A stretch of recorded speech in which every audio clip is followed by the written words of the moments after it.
Halo semuanya, gua Okto. Selamat datang di channel Teh Manis Teknologi Masa Kini. Terima kasih buat kalian yang sudah klik video ini dan menonton sampai habis. Silahkan tinggalkan komentar di kolom komentar di bawah jika ada info, saran, dan pertanyaan seputar konten di channel ini. Dan subscribe serta aktifkan lonceng notifikasi sebagai dukungan kalian terhadap channel ini. Buat kalian yang lagi cari monitor untuk desktop kalian atau lagi cari second monitor untuk laptop kalian yang layarnya burik kayak laptop gua, selamat, video ini gua harap bisa membantu kalian. So, langsung aja masuk ke videonya.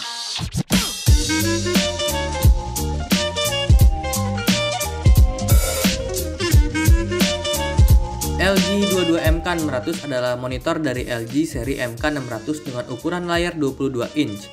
Terdapat juga seri 24MK600 dengan layar 24 inch dan 27MK600 dengan layar 27 inch. Perbedaannya hanya terdapat pada ukuran layar aja. Berdasarkan situs resmi LG.com mengenai monitor ini tuh, LG memberikan experience untuk berbagai kebutuhan. Jadi kalau kalian butuh monitor gaming bisa, mau cari untuk editing atau keperluan multimedia bisa. Kalian seorang yang suka baca artikel atau ebook bisa juga. Kalian penikmat film bisa banget. Jadi menurut gua LG membuat monitor ini dengan segmentasi pasar yang sangat luas ya. Ditambah lagi dengan harga cuma 1,5 jutaan yang terbilang sangat murah untuk mendapatkan spesifikasi dari monitor ini. Kita awali dengan pembahasan fisik dari monitor ini. LG MK600 berbahan dasar plastik untuk di seluruh badinya, tapi terdapat material logam pada dalam rangkaian penyangganya. Jadi kokoh banget untuk menyangga si monitor ini karena bobot monitor ini walaupun plastik mencapai 2,3 kg. Terbukti kalau gua senggol monitor ini dia akan tetap steady di tempat dia berdiri. Jadi bisa meminimalisir monitor ini jatuh kalau kesenggol. Setidaknya kalian cukup memerlukan effort kalau emang ada niatan mau ngejatuhin si monitor ini gitu ya. Jadi kalau kesenggol cuma bagian badinya aja gitu yang goyang ya kan. Asoy gitu. Itu wajar sih karena pengikat monitor ini cuma ada satu titik di bagian penyangga ini. Tampilannya menurut gua ini sih keren banget ya karena punya 3 sisi yang tipis atau bezel-less istilahnya. Jadi di bagian atas, kiri, dan kanan itu tipis banget bezelnya. Hanya di bagian bawah ini atau dagu dari monitor yang masih mempunyai sisi yang agak tebal. Tapi ini menurut gua sangat bisa dimaklumin ya. Gua pribadi sih mending kayak gini dibanding tipis semua gitu. Jadi agak serem sih dan kelihatannya tuh jadi ringkih banget kalau semuanya tuh bezel-less gitu ya. Alasannya dibikin masih ada bezel bawah ini karena LG tuh pengen ada logo mereka di sini. Bongin. Kayak gitu sih sebenarnya. Alasan pastinya gue kurang tahu juga ya karena belum bongkar monitor ini dan gak akan mau bongkar juga gitu. Ada yang bilang karena terdapat interface analog di bawah sini yang berguna untuk pengaturan monitor ini. Tapi kalau menurut gue sih gak terlalu ngaruh dengan interface itu ya, karena sebetulnya letaknya itu agak ke belakang. Ya pokoknya inti dari segala inti, dagunya ini masih jadi rahasia ilahi gitu ya. Yang penting tetap eleganismenya tuh gak berkurang sama sekali kalau buat gue. Apa coba eleganisme? Masih di soal bezel, emang bener sih ini tuh tipis banget ya. Tapi sebetulnya tampilan layarnya tuh nggak sepenuh itu. Tetap ada bezel lagi warna hitam di bagian panelnya. Tapi tetap ini tuh masih tipis banget gitu ya. Untuk bagian screen-nya, monitor ini dibuat untuk meminimalisir pantulan cahaya atau istilahnya itu anti glare ya. Jadi misalnya kalau setup meja kalian itu ngebelakangin sumber cahaya kayak jendela atau lampu itu nggak akan mantul di layar ini. Ini penting banget ya karena demi kenyamanan, kesempurnaan, cinta. Nggak kayak laptop gue yang burik ini gitu. Layarnya bisa jadi tempat ngaca muka lu yang penuh dosa gitu ya. Canda muka. Untuk dimensi monitor ini tuh nggak gede ya karena kebantu dengan bezelnya yang tipis. Lebarnya 49 cm dengan tinggi 30 cm.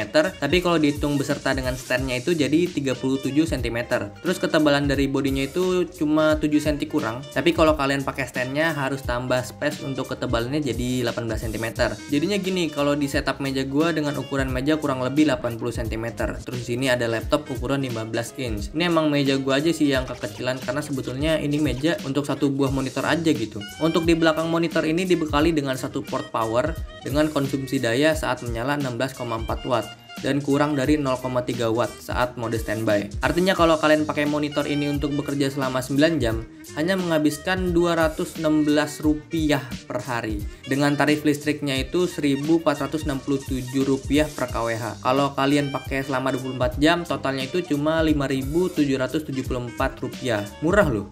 masih mahalan sampo Rejoice serenceng gitu. Terus terdapat satu buah jack audio 3,5 mm, jadi kalian bisa pakai speaker eksternal atau langsung colok headphone juga bisa. Tapi fitur jack audio ini baru aktif ketika HDMI-nya itu terhubung ke suatu perangkat. Lalu kita juga dapat dua buah channel HDMI. Kalau buat gue ini sih sangat membantu banget ya, karena gue adalah player Nintendo Switch, jadi gue bisa koneksiin channel 1 untuk laptop dan channel 2 untuk Nintendo Switch. Jadi gue nggak perlu ribet untuk ganti-ganti kabel HDMI kalau monitor ini mau dialih fungsikan. Begitu juga kalau kalian punya konsol game lain. Karena sekali lagi gue ingetin monitor ini tuh support untuk ngegame gitu ya. Dan yang agak menarik, LG masih memikirkan para user-user yang menggunakan laptop atau desktop dengan seri lama gitu. Dimana untuk konektivitas displaynya masih pakai DSAP atau kabel serial. Menarik ya, walaupun fisik dan fitur futuristik masih memikirkan device yang jadul gitu. Tapi untuk DSAP ini nggak bisa ngaktifin port jack audionya. Terus di belakang ini juga terdapat bolongan untuk wall mount atau VESA mount yang berukuran 75x75 mm. Jadi bisa digantung di tembok kalau kalian mau space di mejanya itu lebih luas gitu ya. Lalu untuk adjustment dari monitor ini cuma bisa di tilt doang, yaitu ke atas atau ke bawah dengan sudut kemiringan 2-15 derajat. Untuk tiltnya ini juga cukup kokoh menurut gue ya, dan perubahannya itu signifikan lah ya. Karena ada monitor yang bisa tilt tapi pas di adjust itu kayak gak ngaruh apa-apa. Selanjutnya ada spesifikasi dari monitor ini memiliki resolusi 1920x1080 atau Full HD dengan panel IPS. Warnanya bagus banget, mantap, kerapatannya juga wah gokil deh. Nyaman banget buat kalian yang pengen seger-seger gitu matanya. Nah, menariknya dari monitor LG MK600 walaupun menggunakan panel IPS, mereka berani untuk mengklaim layar ini bisa untuk gaming loh. Walaupun memang tidak seresponsif panel TN, tapi bagi gue buat seorang gamer yang tidak profesional dan tidak getol-getol amat gitu ya, nggak bisa ngerasain perbedaannya. Jadi kalau menurut gue sih ini monitor lebih dari cukup bagi gue gamers yang mainnya biasa-biasa aja gitu. Karena gue itu tipikal gamers yang menikmati grafis dan jalan cerita dibandingkan dengan kompetitif. Untuk refresh rate dari monitor ini ada di angka 75 Hz, dimana kalau layar IPS itu biasanya ada di 60 Hz. Jadi refresh rate itu adalah kemampuan sebuah layar untuk menampilkan frame atau gambar per detiknya. Jadi misalnya 75 Hz, berarti layar itu bisa menampilkan 75 gambar dalam 1 detik. Ini akan mempengaruhi kemulusan dari setiap pergerakan di layar tersebut. Sejatinya ini mirip dengan FPS atau frame per second pada video ya. Jadi kalau kalian memainkan video 90 fps di layar 60 Hz dengan 75 Hz, tentu akan berbeda. Dan tidak seoptimal jika mengaplikasikan video 90 fps di layar 144 Hz. Jadi kalau kalian punya 60 Hz, ya setelnya 60 fps aja lah ya. Itu udah sangat cocok gitu. Masih soal fitur yang mendukung performa gaming, monitor ini memiliki respon time 5 millisecond. Kalau yang digandrungi para gamer-gamer kompetitif tuh biasanya 2 millisecond atau bahkan 1 millisecond, yang biasanya ada di layar tipe TN. Tapi sudah ada malah layar IPS yang memiliki respon time hingga 1 millisecond, dan tentunya harganya pasti akan lebih mahal gitu ya. Dan balik lagi, bagi gue 5 millisecond dengan 2 millisecond itu nggak ada bedanya ya di mata gue gitu ya. Respon time itu jadi berpengaruh ke proses input output dari sebuah device. Jadi semakin kecil atau rendah dari respon time, maka akan semakin berkurang tingkat latensi atau delay-nya gitu. Kemudian ada keunggulan panel IPS dari panel lainnya adalah view angle yang luas. Monitor ini memiliki view angle 178 derajat, dimana artinya monitor ini hampir perfect dilihat dari berbagai sudut lurus gitu ya. Maksudnya dari view angle ini artinya tidak akan ada perubahan warna yang signifikan gitu ya.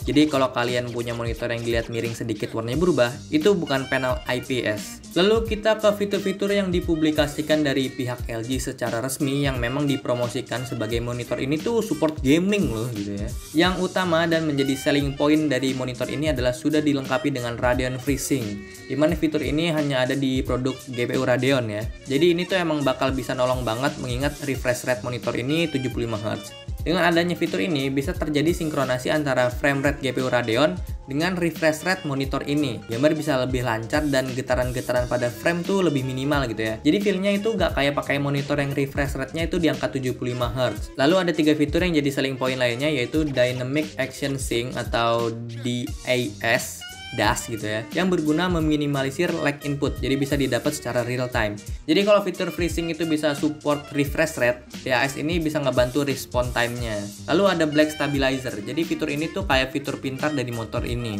dimana monitor ini bisa ngedeteksi tempat-tempat yang gelap, spot-spot yang gelap gitu ya, jadi diterangi sama dia secara otomatis di bagian yang gelap itu. Ini bisa nolong kalian kalau mungkin kalian main game, terus musuhnya itu bisa aja ngumpet di tempat-tempat yang gelap gitu ya. Jadi monitor ini bisa ngebantu kalian agar musuhnya itu lebih terlihat gitu ya. Agak licik gitu terdengarnya. Dan ada fitur M cursor atau bidikan gitu di tengah layar. Jadi ini bisa kalian nyalain, jadi sangat membantu kalau kalian lagi main game FPS kayak CSGO misalnya gitu ya. Terus ada fitur-fitur lainnya yang mendukung, salah satunya adalah anti flicker. Sebetulnya ini emang fitur yang seharusnya udah ada di setiap monitor-monitor sekarang. Pokoknya fitur ini tuh bikin sepanjang video review ini nggak ada efek flicker saat gue shot monitor ini pakai kamera. Kalau monitor-monitor jadul yang kayak masih model tabung tuh flicker banget tuh. Fungsi anti flicker ini juga menurut gue cukup penting ya, karena bisa bikin mata nyaman dan nggak nyebabin pusing kalau kita natap monitor lama-lama. Masih banyak lagi fiturnya sebenarnya, tapi yang gue sampein di atas itu menurut gue yang penting-penting aja yang harus disampaikan. Untuk lebih lengkapnya berikut gue screenshot dari web resmi LG-nya. Kalau ada yang mau kalian tanyain silahkan bisa di kolom komentar biar videonya nggak kelamaan. Sekarang kita bahas dari segi kualitas utama dari layar IPS adalah warna dan gambar. Sudah tidak diragukan lagi gitu ya kalau untuk layar IPS sih menurut gue sih sangat senang banget ya, karena mata gue tuh jadi indah gitu ya, penuh dengan warna yang menurut gue tuh sangat pas banget dan natural abis. Keakuratan warnanya tuh udah di 72% NTSC. Kalau menurut informasi yang gue dapat ini tuh udah 99% sRGB ya. Tapi sebetulnya sampai saat ini tuh gue sendiri belum dapat informasi resmi mengenai color gamut sRGB ini, karena LG hanya cantumnya NTSC aja. Ada yang bilang kalau 72% NTSC itu udah pasti 99 sRGB. Ada yang bilang juga itu belum tentu, soalnya ini juga masih gue perdalam lagi ya. Mungkin dari kalian ada yang tahu, silahkan kita bahas di kolom komentar ya. Jadi kalau buat editing, terus kebutuhan visual digital emang udah cocok banget sih menurut gue, karena keakuratan warnanya tuh udah bisa dibilang hampir sempurna gitu ya. Ini gue akan kasih sedikit alasan gue kenapa nyaman banget dan puas pakai monitor ini. Ini perbedaannya dengan layar laptop gue yang burik. Oh ya, perlu gue tekankan ke kalian ya, warna yang dihasilkan dari rekaman ini sangat mungkin ada perbedaan dari aslinya yang gue lihat langsung ini ya. Ada beberapa faktor. Pertama dari warna yang dihasilkan dari kamera gue, dan kedua adalah layar kalian yang digunakan untuk menonton video ini. So makanya gue gak akan banyak bahas soal warna. Intinya warna di layar IPS dengan color gamut 72% NTSC udah sangat memuaskan gua. Oh ya, terakhir dari sesi warna kewarnaan adalah monitor ini memiliki kekayaan sebanyak 16,7 juta warna. Lalu pengoperasian monitor ini mudah banget ya, karena plug and play gitu ya. Kalian kalau jadiin monitor ini sebagai second screen tentu harus diatur dulu di laptop kalian. Tapi kalau ini jadi main monitor desktop kalian, ya tinggal colok aja dah langsung muncul tuh gambar. Lalu untuk mengutak-atik monitor ini cukup hanya dengan satu analog ini aja. Kalau kondisi mati, kalian cukup tekan aja analog ini sekali langsung nyala. Terus geser ke kanan ke kiri untuk ngatur volume yang dikeluarkan oleh audio jack monitor ini. Terus dalam kondisi nyala, kalian bisa buka menunya, tekan lagi sekali, muncul quick access kayak gini. Geser ke atas untuk matiin, kiri untuk ganti channel. Yang awal gue bilang kalau kalian colok kedua HDMI-nya, kalian bisa dengan mudah pindahin channelnya. Terus geser ke kanan untuk setting-setting fitur dari monitor ini. Kalian bisa ke mode picture ini, nah terus ke game adjust untuk aktifin FreeSync, biar di settingan Radeon kalian tuh bisa aktif juga. Kalian juga bisa atur response time-nya. Ini gue pakai yang fast karena defaultnya juga udah fast. Terus ada black stabilizer yang tadi untuk ngelihat musuh dalam kegelapan.